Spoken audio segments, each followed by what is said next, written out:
All right, hello, and this is Sam Rogers, the One Mouth Band, come to talk to you about live looping using a live looper.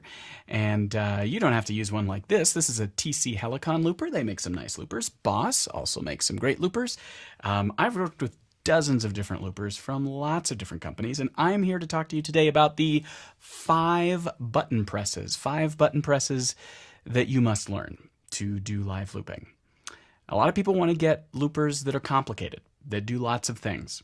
But if you understand the basics of live looping and you know 5 button presses and when to use them, you're good. You're good for like at least a year. You're good for probably more than a year.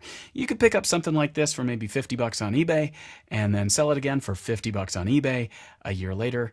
And now you know what you need to get. Now you know where you need to go. And the reason I recommend simple ones like this, because they're simple and they work well with a microphone. So this is a Ditto mic looper. And there are 2 buttons on here, and there's 1 button actually on this microphone. I'm going to switch back and forth on these. When I talk about the 5 button presses, what I'm talking about aren't 5 buttons, obviously. I'm talking about the first time you press a button, the second time you press a button, whichever button it may be, the 3rd time you press a button, the 4th time you press a button, and that's right, the 5th time. So it doesn't matter how many buttons you have, unless you're working from a MIDI clock, from something that's a tempo that is preset. The distance between your first button press and your second button press establishes the time. The looper doesn't know what time it is. It doesn't have a clock. Even if it has an internal clock, it doesn't know how many beats you have. Are you in 4/4 or are you in 3/4 or are you doing something in 15/8 or it doesn't know. It doesn't care. All it knows is at the first press it is listening. At the second press it stops listening and it starts playing back in time. So an example. This one will tend to change colors here. They all have ways in which they change colors. Usually red means you're recording. Probably not too difficult. Green tends to mean play. And then there's a color in between, which is usually either orange or red, or yellow, orange or yellow, that's overdub. And we'll talk about that terminology here in a second. But first, let's just go for the 2 button presses. Now, I'm going to press it here on the microphone, but you can watch the light up right here.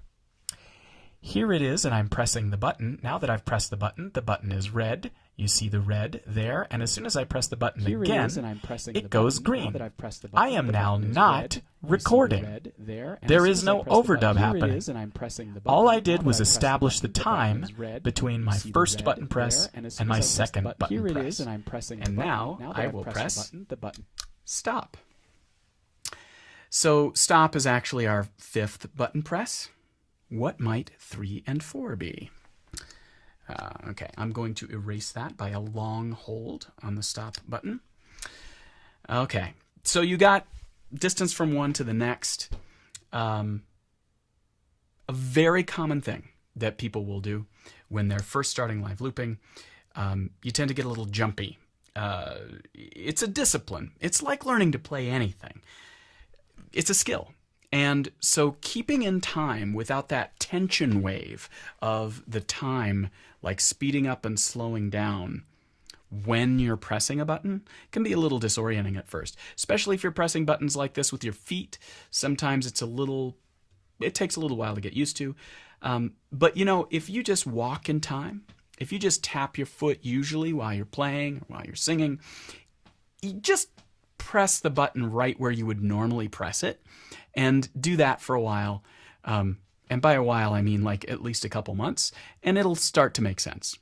I'll show you something a little later that will blow your mind about how it is that you press this button the first time in context with the music.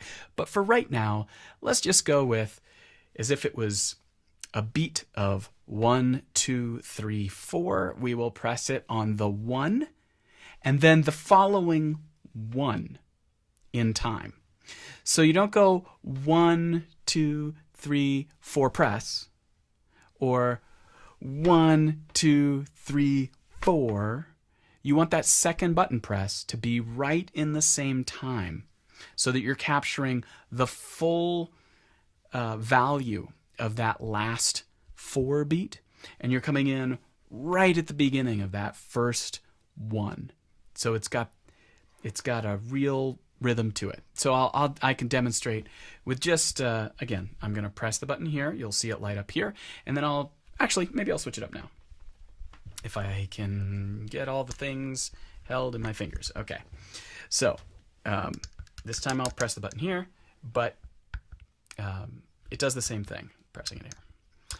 So I'll go 1, 2, 3, 4, 1, 2, 3, 4, 1, 2, 3, 4, 1, 2. Now you'll notice you'll hear that throw, the click of this switch, because I've got the microphone touching here. This is something to be mindful of. When you're pressing that button, it'll hear everything, not just what you want it to hear, right? 1, 2. If you listen real carefully, you hear that click. Now sometimes it matters, sometimes it doesn't matter at all. But you hear the rhythm, and that's the most important thing. Now, I'm going to stop it for a second. Notice that I started by counting myself in. I gave myself a 1, 2, 3, 4 before I pressed the next 1. So I had a measure to establish, and then I came in the middle on the second measure, right at that 1, and then I kept counting to the next 1, and I even kept counting after that to 2 and 3. So what we're getting here is not the beginning of the sound and the end of the sound. Very common mistake that many people will make at the beginning is they'll say, oh, well, I only need a measure, so I'll only do a measure, and I'll put that in the loop. Makes sense. Doesn't really work out so well. If you want to get a good rhythmic loop, what you want to do is 3 measures, and you only capture the middle one, okay? First measure for getting yourself into it. Second measure is what this is listening to. Third measure is just so that you're not thinking, okay, I'm done now, because that will warp the time that gets into the loop. Okay, so I'm going to bring this loop back in. 1, 2, 3, 4, 1, 2. And I'll put something else in. 1, 2, 3, 4. 1, 2, 3, 4. 1, 2, 3, 4. 1, 2, 3, 4. Now you notice it changed color to go into record mode again, and then overdub mode, and now it's just in play. So we've got our first 2 button presses in there, and then I did my overdub of the second button press to go in, and the third button press to go out. Now, something you can do on this looper and most loopers is you have usually at least 1 layer of undo. Undo is only going to take out that overdub layer. And in this case, I can press and hold this, and we go back to just our 1, 2, 3, 4. So I can't get rid of what's in that first 1, 2, 3, 4. That part won't go away until I stop the loop. The initial thing that's captured, like even that click between the first and second button press, if you get something that's bad that's in the loop there, you got to start over. There's no way to get rid of it. The high wire part of the act is the distance between button presses number 1 and 2. And if you get some stuff in that loop and it's not good, there's no getting rid of it. If you don't press it right at the right time to where it feels groovy and musical, then oops, live show, start over. Gets better with practice. So I'm going to delete this one. And now let's try something a bit more musical. So instead of just saying 1, 2, 3, 4, I'm going to do a kind of 1, 2, 3, 4. Okay?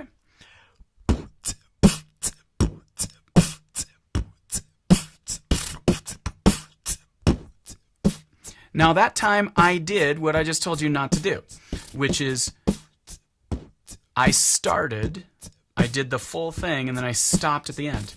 But listen, like I've been doing this for 20 years, and even it's not quite the same.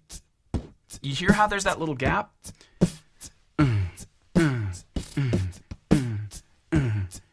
It's a little off, okay? So if anything like that happens, you start over. Live show, doesn't matter, okay? Now I'll do it the right way. 1, 2, 3, 4.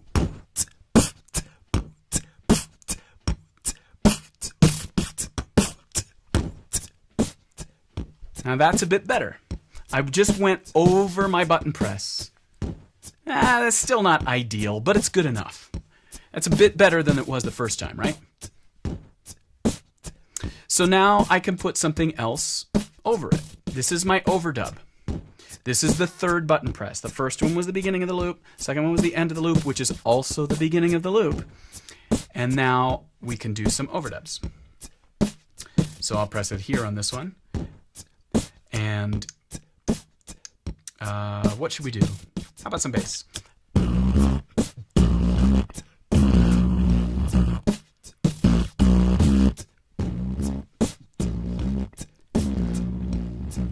And fourth button press. So I did one to overdub and then one to get out of that overdub. Now just like before, I can take this out by holding, in this case, that is what triggers that undo. Sometimes you'll have a different button that says undo. Sometimes you can arm and disarm tracks, but it's the next time you're pressing a button, right? That next thing you get to do this, and I can bring it back in.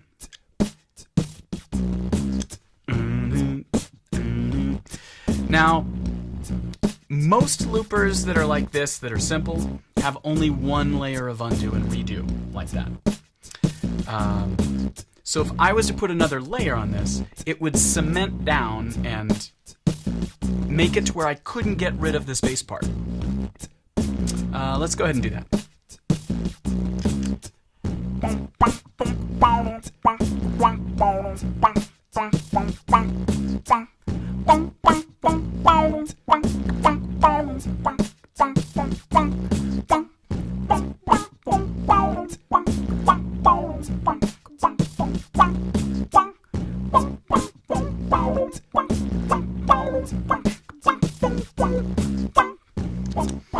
And then I pressed it again. So you might think of that as being like a bunch of different loops, right?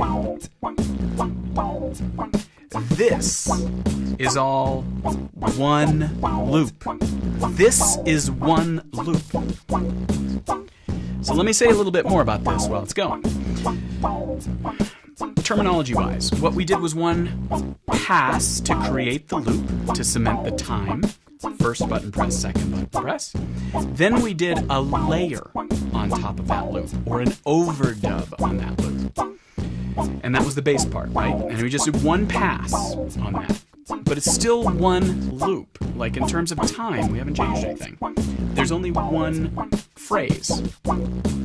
Then when I did the next one, I did one part of this guitar, and I didn't press a button, and it just kept going, right?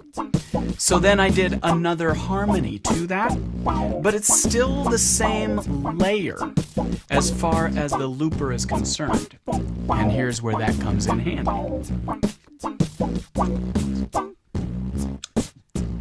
Now I've just got the bass and the drums. Now, I can't get rid of that bass. I can't go back to just the drums. But I can toggle this in and out. Even though it's three parts. Because the distance was only between those two button presses and it cycled through the loop a couple times. It's all the same.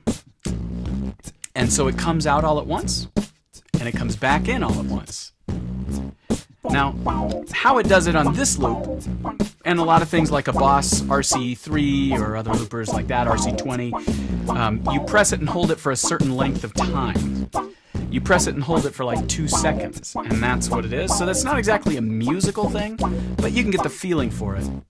And It's good to leave space. It's always good to leave space in music, but it's especially good to leave space when you're looping, because this gives you the room so that you're not coming in the middle of the loop, right? Or coming out in the middle of the loop like I just did. You want to be able to have it aim for an open space so it maybe comes as a full phrase. So I got the beginning of this. Now I can cut out that last and it's okay. You know, there's musical selections to be made here, but the more intentional you can make those musical selections, the better.